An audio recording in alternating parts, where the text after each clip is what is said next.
Hello दोस्तों, good morning. आज आज हम स्टार्ट करने जा रहे हैं जो फ्रिक्शन का कुछ पार्ट बचा हुआ था। फ्रिक्शन हम पिछला लेक्चर में हम बता चुके थे कि क्या जो मेन कंसेप्ट है, उसके साथ साथ हम इसका न्यूमेरिकल भी कराए थे। देखिए यही न्यूमेरिकल था, ठीक है। फ्रिक्शन का ये जो न्यूमेरिकल था ये हम बता चुके थे, ठीक है, कि किस तरह से ये आपका M1 है, मान लीजिए 5 kg है, ये M2 है 10 kg है। तो अगर ये F फोर्स लगा रहे हैं तो मैक्सिमम कितना F फोर्स लगाएंगे कि ये जो दोनों ब्लॉक है वो एक साथ मूव करे। तो वो मैक्सिमम फोर्स हम निकाल चुके थे, कंसेप्ट हम बता चुके थे, ठीक है। इसके आगे हम डिस्कस करेंगे कि मान लीजिए ठीक है, इसमें F फोर्स लगाएं, ठीक है। तो अगर हम F फोर्स सारा जितना डाटा है सारा डाटा सेम रहेगा, ठीक है। अगर हम F फोर्स इसमें लगा देंगे, ठीक है, तो मैक्सिमम फोर्स क्या होगा सेम कंडीशन के लिए, क्या कि दोनों ब्लॉक सेम क्या एक साथ चलनी चाहिए। तो उसके लिए क्या मैक्सिमम फोर्स होगा।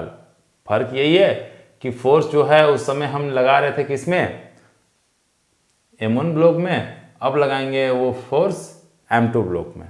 तो क्या डिफरेंस आएगा, ठीक है, उसको हम देखेंगे, ठीक है। दूसरा क्या है कि अब जो है हम इसमें और एक केस बना सकते हैं क्या कि इसमें ये दो ब्लॉक है, अगर ये 3 ब्लॉक रहेगा, इसका म्यू दिया हुआ, इसका म्यू दिया हुआ, इसका म्यू दिया हुआ, तब एक्सलेशन निकालना है तो हम कैसे निकालेंगे, ठीक है दोस्तों। तो उसको हम डिस्कस करेंगे, ठीक है। तो चलिए बने रहिए, दिखाता हूँ। फिलहाल इसको मैं फिर से रिपीट कर दे रहा हूँ। ये M1 ब्लॉक था, ये M2 था। तो क्या है कि मैक्सिमम फोर्स हमें निकालना था, ठीक है, ताकि वो दोनों ब्लॉक एक साथ मूव कर सके। तो मान लीजिए F फोर्स इसमें हम लगा रहे हैं, ठीक है। F फोर्स हम किस में लगाएं, इसमें M1 में।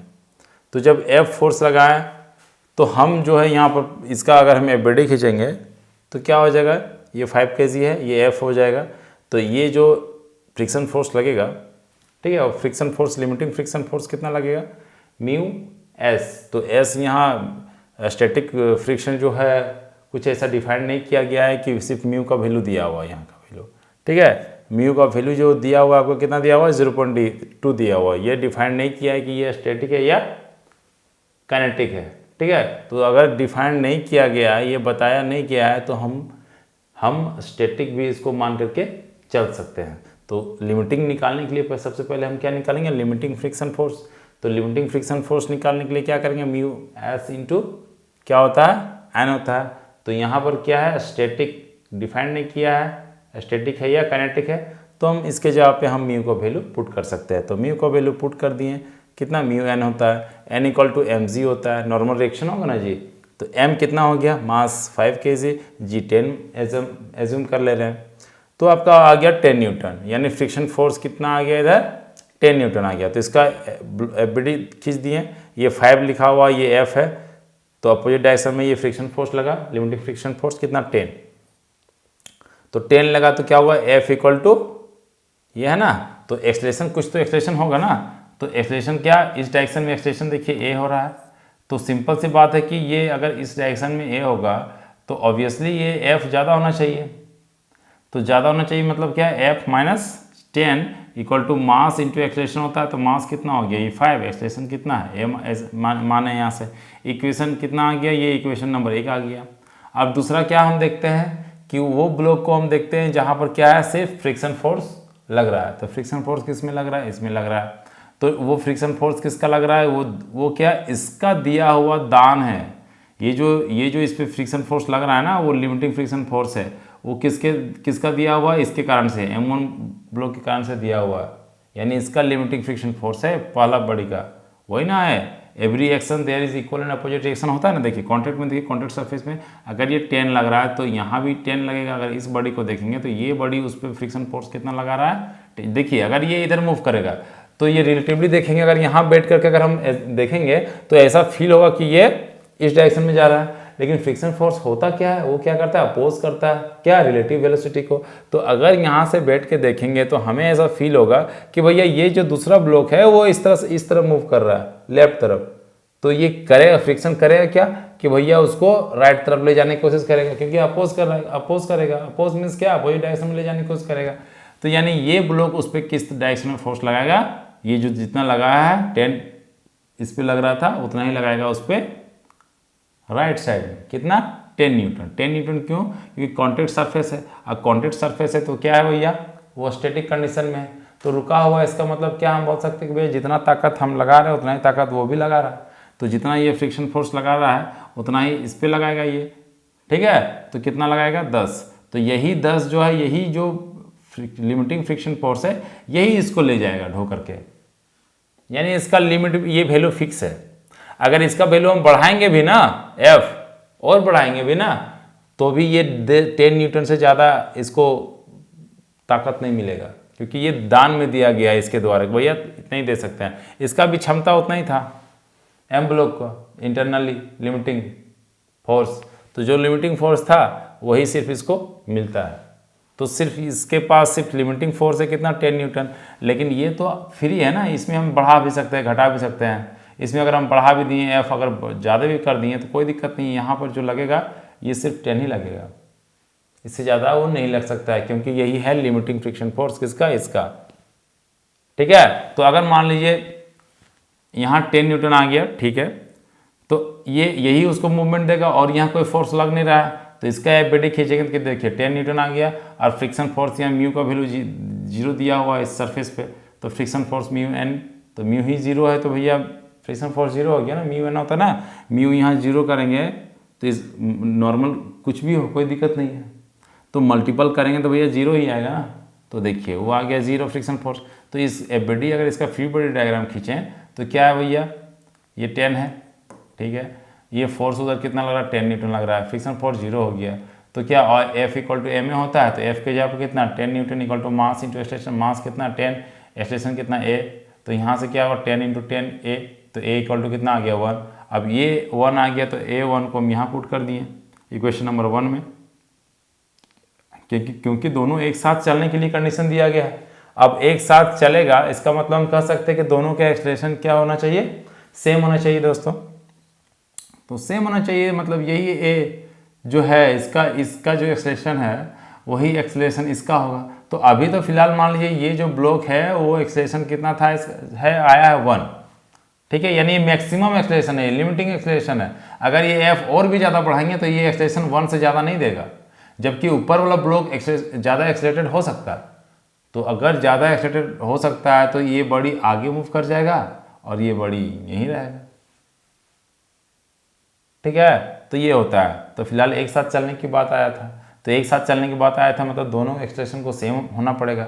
तो जो A1 आया, यही 1 को हम क्या करेंगे, जो पहला इक्वेशन था उसमें पुट कर दिए, तो 5 आ गया, इधर 10 उधर जाकर के क्या हो गया? 15 हो गया, इधर 5 और इधर जाकर 10, 5 + 10 कितना? 15 हो गया ना, ये उधर 15 हो गया। तो कहने का मतलब क्या है कि यहाँ जो हमारा F जो आया वो कितना आ गया? 15 आ गया। ये जो F इक्वल टू 5 प्लस उधर जाकर के 10, 5 10 15 आ गया ना। यानी मैक्सिमम फोर्स ये आपका कितना आ गया दोस्तों? Maximum 15 Newton. अगर हम मैक्सिमम 15 न्यूटन लगाएंगे तो भैया क्या होगा कि ये दोनों एक साथ चलेगा। मतलब मैक्सिमम, मिनिमम 0 भी लगाएंगे, 0.1 भी लगाएंगे तो भी क्या होगा? ये एक साथ मूव करेगा।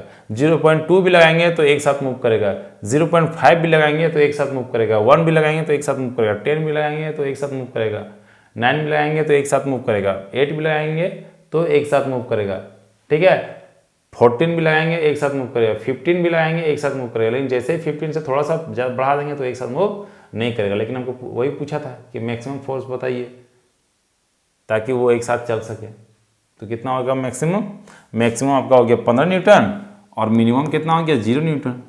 यही अगर यहाँ फ्रिक्शन फोर्स दिया हुआ रहता, मान लीजिए फ्रिक्शन फोर्स कुछ भी 0.1 दिया रहता तो 0.1, तो यहाँ friction force F equal to mu N हो जाता है। म्यू एन मतलब 0.1 इंटू एन के जब कितना? 5 10 5 15 के जी 15, तो 15 × 10 एन है ना, ये mg है ना, mg, तो 10 कट जाए 15 न्यूटन आ जाता। 15 न्यूटन फ्रिक्शन फोर्स इधर इस डायरेक्शन में लगता। तो सबसे पहले तो इस फ्रिक्शन फोर्स को इसको हटाना पड़ता ना, इसके ये फ्रिक्शन फोर्स जितना लग रहा है उतना तो इसको लगाना पड़ता ना, तब तो ये मूव करता है यहाँ से इस सरफेस से। तो यानी कहने मतलब मिनिमम कितना फोर्स हमें लगाना पड़ता? मिनिमम हमें लगाना पड़ता 15 न्यूटन। अगर 0.1 ले रहे हैं, 0.1 ले रहे हैं तो हाँ कितना आ गया, 15 न्यूटन आ गया। ठीक है। अगर मान लीजिए फ्रिक्शन फोर्स के जगह पर कुछ और रहता, 0.5 रहता या 0.01 रहता, 0.01 तो कितना है, 0.01 इंटू 15 इंटू 10, तो यानी 1/100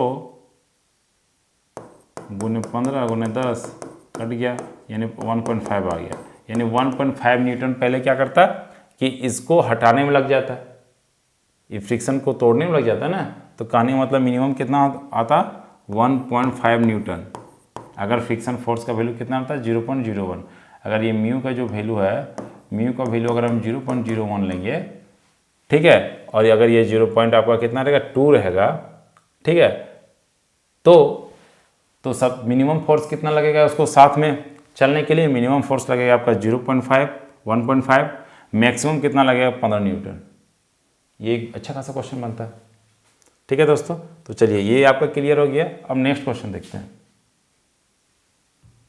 देखिए, ठीक है, नेक्स्ट क्वेश्चन क्या है कि देखिए ये 2 kg ब्लॉक है, ये 3 kg है, ये 7 kg है। ठीक है, ये क्वेश्चन ये है कि अगर 10 न्यूटन फोर्स अगर हम पहला फर्स्ट ब्लॉक में अगर हम लगाएंगे तो तीनों का एक्सेलरेशन निकालिए। ठीक है, एक पहला कंडीशन क्या है। दूसरा कंडीशन क्या है कि अगर अभी 10 न्यूटन लगाएं फर्स्ट ब्लॉक पे, सेकंड ब्लॉक पे अगर वही 10 kg लगाएंगे तब A1 A2 A3 निकालिए। उसके बाद फिर वही 10 kg जब 7 kg ब्लॉक पे लगाएंगे तब A1 A2 A3 ज्ञात कीजिए। देखिए क्वेश्चन कितना सिंपल लग रहा है, लेकिन है कितना डेंजर, और डेंजर है फिर भी देखिए हम किस तरह से इसको आसान करते हैं दोस्तों। ठीक है, जैसे देखिए अगर हम इस पर 10 kg लगा रहे हैं तो देखिए इसका एबीडी खींच रहे हैं, कितना 10 आया। ठीक है, 10 आ गया ना, तो इधर फ्रिक्शन फोर्स कितना लगेगा, mu N, mu into N के जगह पर एम जी, तो म्यू के जगह पर कितना है दोस्तों 0.2, एम के जगह पर 2, जी के जगह पर 10, तो 2/10 आ गया इंटू 2 इंटू 10, 10 कट के कितना है 4 न्यूटन आ गया। तो यहाँ पर कितना आया दोस्तों, यहाँ फ्रिक्शन फोर्स लग गया 4 न्यूटन। तो इस पर लगा दीजिए, यानी कि F माइनस ये 4 न्यूटन, तो 10 minus 4 newton equal to M है। एम के जगह पे कितना है, एम के जगह पे आपका हो गया 2, ए के जगह पे कितना है, ए है, तो कितना हो गया, सॉल्व कर लीजिए, आपका 6 आ गया, 6 इक्वल टू 2 है, तो ए equal to 3 metre per second square आ गया, यानी ए तो निकल गया आपका। ठीक है, जब ए आपका निकल गया, अब जब ए निकल गया तो अब हम इसका एबीडी खींचते हैं, किसका, इसका, तो इसका एबीडी जब हम खींचेंगे देखिए यहाँ पर, तो यही जो लिमिटिंग फ्रिक्शन यहाँ पे लगा, म्यू एस जो करते हैं ना म्यू एन, वो लिमिटिंग फ्रिक्शन है। लिमिटिंग मतलब क्या, उससे ज़्यादा वो नहीं लगा पाएगा, मैक्सिमम फ्रिक्शन वही है। ठीक है, उससे थोड़ा सा भी लगा देंगे फोर्स ना तो उसको मूव ऑन हो जाएगा, फिर काइनेटिक में आ जाएगा। तो ये जो फ्रिक्शन फोर्स लगा, यही फ्रिक्शन फोर्स अगर लग रहा है इधर मूव कर रहा है, तो ऐसा यहाँ से बैठ करके देखेंगे तो हमें ऐसा लगेगा कि 3 जो है वो इस तरह मूव कर रहा है, तो इस तरह मूव कर रहा है, तो फ्रिक्शन का डिफिनेशन ये क्या, उसको अपोज करेगा। इसका मतलब अपोज करने के लिए अपोजिट डायरेक्शन में फोर्स लगाएगा, equal and opposite direction, there is equal and opposite direction होता है ना, there is equal every action there is equal and opposite direction होता है ना, every action there is equal and opposite direction होता है, प्रत्येक क्रिया के समान एवं विपरीत प्रतिक्रिया होती है। ठीक है, तो क्या होता है कि अगर ये इस पे लगाएगा कितना 4 न्यूटन, आगे लगाएगा इसको मूव करने की कोशिश करेगा तो ये 4 न्यूटन हो गया, और पीछे कितना लग रहा है फ्रिक्शन फोर्स, यहाँ है फ्रिक्शन फोर्स कितना है 0.3, तो म्यू एन होता है, तो एन के जगह पे कितना नॉर्मल डायरेक्शन अगर हम देखेंगे तो ये पूरा टोटल मास को कंसिडर करना पड़ेगा, यानी 3 2 5 हो गया मास, और जी हो गया 10 हो गया, म्यू एन होगा ना जी। तो यहाँ पर अगर हम देख रहे हैं तो टोटल वेट नहीं इस पर लग रहा है, इस पॉइंट पे, तो इस पॉइंट पे टोटल वेट लग रहा है, तो टोटल वेट नॉर्मल तो टोटल ना हो जाएगा, तो टोटल कितना हो जाएगा, टोटल 3 2 5 हो जाएगा, 5 जी हो गया आपका 10, तो यही हो गया एन, और म्यू हो गया 0.3, तो यहाँ से आपका 15 न्यूटन आ गया। इसका मतलब क्या, यहाँ पे जो फ्रिक्शन फोर्स लग रहा है वो कितना लग रहा है दोस्तों, 15 न्यूटन लग रहा है। यहाँ पर जो फ्रिक्शन फोर्स लग रहा है वो 15 न्यूटन लग रहा है, और यहाँ पे जो फोर्स लग रहा है वो फोर्स कितना लग रहा है, 10 लगाया जा रहा है। तो सिंपल सी बात है कि फ्रिक्शन ही जो बहुत ज़्यादा हो जा रहा है अप्लाइड फोर्स से, तो अप्लाइड फोर्स जब फ्रिक्शन ज़्यादा हो रहा है इसका मतलब कि भैया ये जो है ये मूव नहीं करेगा, 3 जो है 7 के साथ चिपका रहेगा, क्योंकि फ्रिक्शन फोर्स ज़्यादा है अप्लाइड फोर्स से, तो चिपका रहेगा। इसका मतलब हमें समझ आ रहा है कि 3 और 7 जो है ये दोनों ब्लॉक जो है चिपका रहेगा। अगर हम 10 न्यूटन फोर्स लगाएंगे, कहीं भी लगाएंगे तो 10 न्यूटन अगर यहाँ लगा है, इसका मतलब कि अप्लाइड फोर्स से फ्रिक्शन फोर्स बहुत ज़्यादा है, तो इसका मतलब ये मूव नहीं करेगा, ये दोनों चिपका रहेगा। तो चिपका रहेगा मतलब 3 और 7 क्या है, दोनों सेम एक साथ चलेगा। और फ्रिक्शन यहाँ पे कितना है, 0 है, तो ये तो मैटर नहीं करता, तब तो क्या करेगा, 3 और 7 दोनों एक साथ चलेगा। ठीक है, ये तो ठीक है, ये निकल गया 3, लेकिन अब ये जो है ये निकलेगा कितना है, ये एक साथ चलेगा। तो एक साथ चलेगा, इसका मतलब दोनों को हम सेम सिस्टम मान सकते हैं, 3 और 7 क्या है, सेम ब्लॉक है, एक साथ चलेगा। तो ये फ्रिक्शन फोर्स दान में दिया हुआ था, लिमिटिंग फ्रिक्शन फोर्स किसका, 2 का। यही बोल रहा था भैया तो चल कितना से, जितना रिएक्शन इस पर लग रहा था फ्रिक्शन फोर्स, ठीक है, फ्रिक्शन फोर्स जो लग रहा था वही ना लिमिटिंग फ्रिक्शन फोर्स था, तो वही लिमिटिंग फ्रिक्शन फोर्स इसको दान में दिया गया कि भैया तू चल, अपोज करने के लिए दे दिया चल। तो यानी एफ, इस बॉडी में एफ कितना लग रहा है, 4 न्यूटन, और एक्सलेशन कितना होगा, ए मान ले रहे हैं, तो F equal to M A होता है। तो एफ के जगह पर 4 न्यूटन, मास के जगह पर कितना हो गया, 10। देखिए 10 कितना, हम यहाँ पर देख रहे हैं ना, यहाँ पे देख रहे हैं, ये दोनों ब्लॉक का देख रहे हैं ना, तो टोटल मास कितना हो जाए, इसी ब्लॉक को पूरा सिंगल ब्लॉक में मान के चल रहे हैं।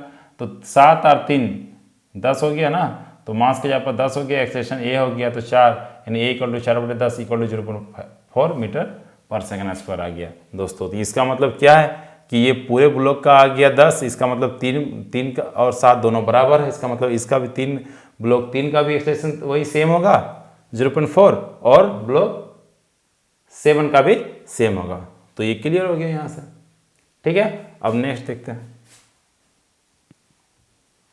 नेक्स्ट में क्या है, वही चीज़ सेम कंडीशन है। एफ हम कहाँ लगा दे रहे हैं, मिडिल वाला में, तो मिडिल वाला में लगाएंगे तो F body free body diagram खींचेंगे। देखिए तो जहाँ फोर्स लगाएंगे ध्यान दीजिए उसी का एफ बॉडी खींचिए, ठीक है। पहले तो एफ लगाएं यहाँ पे, तो फ्रिक्शन फोर्स अपोजिट डायरेक्शन में लगे ना, जैसे इसको मूव कर रहे हैं, इसको मूव करेंगे तो ये क्या ऐसा लगे कि ये दोनों आगे जा रहा है, तो ये दोनों को अपोज करने के लिए क्या करेंगे, ये तो रुका हुआ है ना जी, नीचे वाला रुका हुआ है, ठीक है, ऊपर वाला भी रुका हुआ था। अब फोर्स अचानक हम इस पे लगा रहे हैं, तो वो तो दोनों रुका हुआ था, तो बोलेगा ना भैया तू कहाँ जा रहा है, उसको अपोज करेगा। तो उसको अपोज करेगा मतलब क्या, अपोजिट डायरेक्शन में। देखिए ये भी लगा, ये ब्लॉक भी इसको खींचेगा, और उधर जो था अप में वो भी उसको खींचेगा। तो खींचेगा तो कितना न्यूटन से, म्यू एन अपना लिमिटिंग फ्रिक्शन फोर्स है, तो इसका लिमिटिंग फ्रिक्शन फोर्स यहाँ पे कितना हो गया, म्यू एन, म्यू आपका 0.2 हो गया, एन के जगह पर एम जी, मास मतलब 2 है, जी हो गया 10, तो 4 आ गया। और नीचे यहाँ पर कितना फ्रिक्शन फोर्स यहाँ पर लग रहा है, यहाँ पर हो गया, इस पॉइंट पे हम देखेंगे तो नॉर्मल डायरेक्शन कितना होगा, 3 और 2 5 हो गया, एम जी हो गया 10, यानी 50 हो गया, यानी 50 इंटू 0.3 करेंगे तो कितना हो जाएगा आपका, 5 से 15 न्यूटन आ गया। तो इधर जो है आपका 15 न्यूटन लगेगा फोर्स, यहाँ 4 न्यूटन फ्रिक्शन फोर्स लगेगा, और इधर हम अप्लाइड कितना किए हैं, 10। तो देखिए दोनों को जोड़िए, 15 4 19 आ रहा है, और इधर आ रहा है 10। तो सिंपल सी बात है कि भैया ये दोनों को रोक के रखेगा, इसको मूव होने नहीं देगा। तो सिंपल सी बात, ये इससे भी चिपका रहेगा, ये इससे भी चिपका रहेगा, अगर हम इतना फोर्स लगा रहे हैं। तो इससे एक समझ आ रहा है कि भैया ये जब ये इससे चिपका है, ये इससे चिपका है, मतलब तीनों एक साथ चलेगा। तो यहाँ से एक कंसेप्ट क्लियर आ गया कि भैया तीनों का जो एक्सेलरेशन होगा वो सेम होगा दोस्तों। तो हम क्या क्या कर सकते हैं, A1 A2 A3 equal to क्या होगा, इक्वल होगा, तो F इक्वल टू MA होता है। तो ये पूरा बॉडी जो है सिंगल बॉडी काम करेगा, तो सिंगल बॉडी काम करे तो मास, टोटल मास हो जाएगा 7 3 10 10 2 12, मास के जगह टोटल मास के जगह पे 12, और A तो A इक्वल टू आ गया 5/6 मीटर पर सेकेंड स्क्वायर। यही हो गया तीनों ब्लॉक का एक्सेलरेशन दोस्तों। तो ये क्लियर हो गया। उसके बाद ये देखिए, ये 2 3 7 ये दिया हुआ है, तो ये आपका मान लीजिए अब नीचे वाला ब्लॉक पे लगा रहे हैं 10 न्यूटन, तो नीचे पे 10 न्यूटन लगाएंगे तो क्या होगा, यहाँ तो 0 है ना, तो देखिए इसका एफबीडी खींचिए, तो ये एफबीडी खींचेंगे तो यहाँ पर फ्रिक्शन फोर्स क्या लगेगा, म्यू एन, तो एन के जगह पर 3 2 5 इंटू जी हो गया ना, कितना 50 हो गया, 50 इंटू 0.3 करेंगे कितना 15 न्यूटन। तो यहाँ लग रहा है 15 न्यूटन, यहाँ तो फ्रिक्शन फोर्स 0 का, म्यू 0 है, तो ये 15 न्यूटन लग रहा है, और इधर 10 न्यूटन लग रहा है, तो ऑब्वियसली ये ज़्यादा लग रहा है 15 न्यूटन, तो फिर भी इसको ये मूव नहीं करेगा ना, अप्लाइड फोर्स कम हो जा रहा है। तो इसके मतलब है कि ये मूव ही नहीं कर रहा, मतलब ये इसके साथ चिपका हुआ है, ये क्या है, इसके साथ चिपका हुआ, इसके साथ चिपका हुआ, तो ये भी तो जब यही नहीं बढ़ेगा तो अगला वाला नहीं, ऊपर वाला नहीं बढ़ेगा। इससे एक समझ आ रहा है कि तीनों क्या होगा, एक साथ बढ़ेगा, तीनों चिपका हुआ रहेगा। तो एक साथ बढ़ेगा मतलब A1 A2 A3 equal to 0। तो पीछे भी हम लोग देखें जब तीनों बराबर होगा तो इसका एक्सेलरेशन कितना आ जाएगा, 5/6, क्या कि टोटल मास हो जाएगा। टोटल मास पूरा सिंगल बॉडी काम करेगा, तो सिंगल बॉडी मास का तो टोटल मास कितना हो जाएगा, 7 3 10 12 इंटू A, तो A इक्वल टू 5/6 आ गया। ये है दोस्तों, तो देखिए कितना आसान था। और हम अब नेक्स्ट जो वीडियो हम लेकर आएंगे उसमें बस थोड़ा सा कुछ और स्टैंडर्ड क्वेश्चन कराएंगे। इसके बाद RS खुरमी का जो सेशन हम चला रहे थे उसमें हम एंट्री कर जाएंगे। ये हम मेरा लाने का ये मकसद था, क्योंकि ये जो फ्रिक्शन जो है बहुत कन्फ्यूज़न पार्ट है, बहुत कन्फ्यूज़न होता है। ठीक है, न्यूटन का लॉ जो चैप्टर है उसमें अधिकांश बहुत सारे क्वेश्चन फ्रिक्शन से क्रिटिकल हो जाता है, क्रिटिकल क्वेश्चन बन जाता है, जो कि समझ से बाहर हो जाता है दोस्तों। तो ठीक है दोस्तों, तो अगर आपको समझ आया होगा तो आप लाइक करें, सब्सक्राइब करें और शेयर करें। और अगर कोई ऐसा इशू हो तो आप कमेंट करके आप डाल सकते हैं कमेंट में। ठीक है, तो फिर हम नेक्स्ट वीडियो में मिलते हैं, तब तक के लिए ओके बाय।